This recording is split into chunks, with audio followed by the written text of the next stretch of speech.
Mr. Secretary General, what a pleasure to have you on CGTN.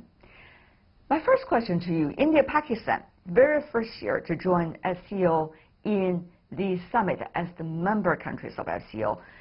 What impact do you think this will have on the overall achievements and also the nature of the meeting and discussion at the SCO Summit this year? First of all, I think the upcoming SCO Summit in Qingdao is essential to the development of the organization. We are witnessing the growth of a new, strong regional organization that will influence geopolitics. The SCO covers a vast area of the world, from the Arctic to the Indian Ocean, from the Pacific Ocean to the Baltic. The grouping covers a population of over 3 billion, approximately 44% of the world's total. With the participation of India and Pakistan, the SCO will be even stronger. Most importantly, the goals and principles of the SCO have never changed. Actually, they are becoming even more robust, and the Shanghai spirit is further strengthened.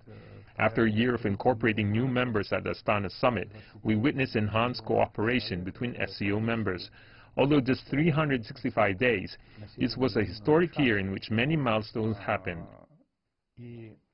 It saw a series of events going on within the framework of the SCO, and also proved that accession of India and Pakistan were the right choices.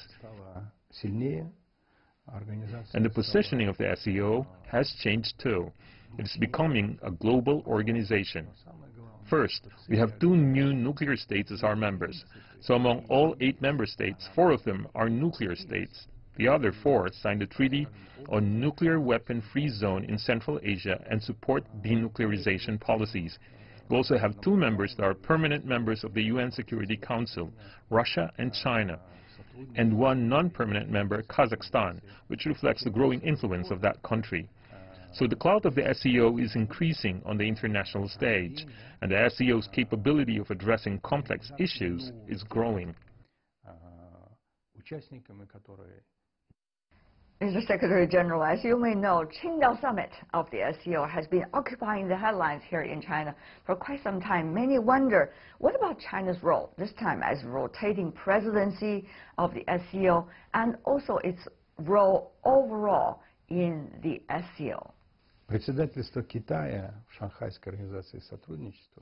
China took over the role of rotating presidency in July 15, 2017, after the Astana meeting adjourned.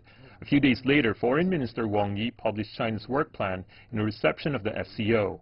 According to the plan, China would host nearly 60 activities within a year. For now, I don't want to jump to any conclusions since there are still a few days ahead before the Qingdao Summit, but I can tell you we have seen over 200 activities so far. I don't mean to stress the number, but these activities do push the cooperation between the SCO members in many areas. For example, they include mutual trust politically between member states, pushed forward the development of partnerships in various levels within the framework, and we've seen China working positively in promoting trade and economic cooperation.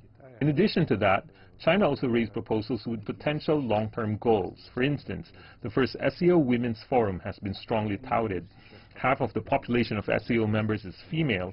They play important roles in various industries, so the forum is necessary and important. A few days ago, we held the first SCO Media Summit. After the Qingdao Summit, we'll open a movie festival of the SCO. These activities all aims to strengthen our friendship and push for mutual understanding between people. And during the Qingdao Summit, leaders of our member states will review China's performance as rotating president. And I've given many examples on how China has proven itself. Through all these activities, China has won respect from other members, and that sets a good precedent for the SCO's good traditions to be passed on.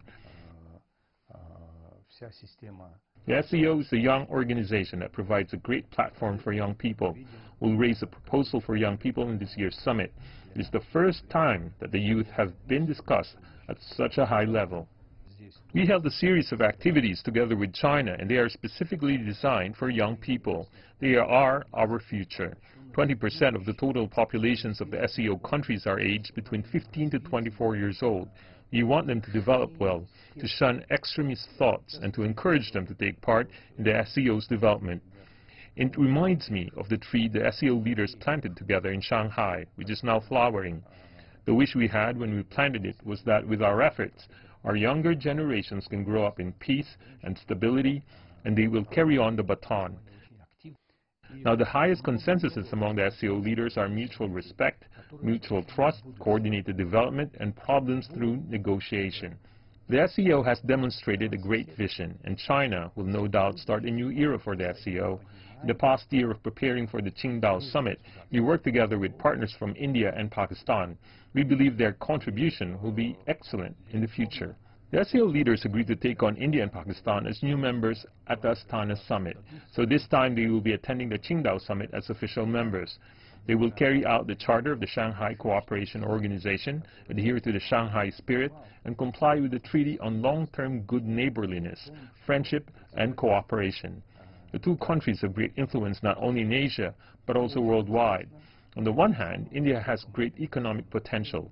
On the other hand, the two neighbors are actively fighting terrorism and extremism. Their participation is significant. To me, the 20 documents the SCO members are going to sign will be pivotal to regional stability and security. After the summit, all parties will take measures to boost development and cement the principles established during the past 17 years according to the Shanghai spirit. Is to the cooperation among 8 SCO member states. Mr. Secretary General, China has been advocating, particularly Chinese President Xi Jinping, has been talking about the community of shared future. How do you think that concept is being played out among member countries of the SCO? What has SCO done, and what is your plan for the future when it comes to a mission of shared future? This is a good question. President Xi's proposal echoes with the principles of the Shanghai spirit. It is based on the Treaty on Long-Term Good Neighborliness, Friendship, and Cooperation. By the way, the Qingdao Summit will mark 5 years since the treaty was enacted. It will sure influence the development of the SCO in the next 5 years, and it serves the SCO's 2025 development strategy. As to the community of a shared future for mankind, all of us live in an immense global village. If you take a bird's eye view of the SCO, it is neither large nor small. At the same time, we've done a lot of things in the past years to bring people closer, to find common development goals, and to boost dialogue between different countries, cultures, and civilizations. So we absolutely have forged closer ties with better mutual understanding. The SCO's achievement on diversifying their economies rests on their capability of listening to each other. We managed to integrate the interests of each country into the overall interests of the entire organization. So actually the community of a shared future for mankind perfectly interprets the Shanghai spirit. Because when we talk about coordinated development, the first thing to come to mind is that we are connected. On a realistic note, the world is undergoing an era of transition when new international relations are forming. Economic and trade development are in flux. Countries are interdependent and complementary to each other. No doubt the idea of the community of a shared future for mankind helps rid countries of isolation. And those who advocate for isolationism will lose.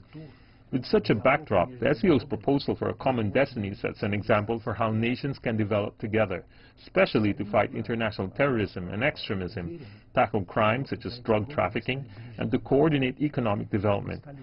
We've seen leaders paying great attention to coordinated development. In principle, that is what I understand about President Xi's the community of a shared future for mankind. A common destiny means common responsibility we shoulder for a common future.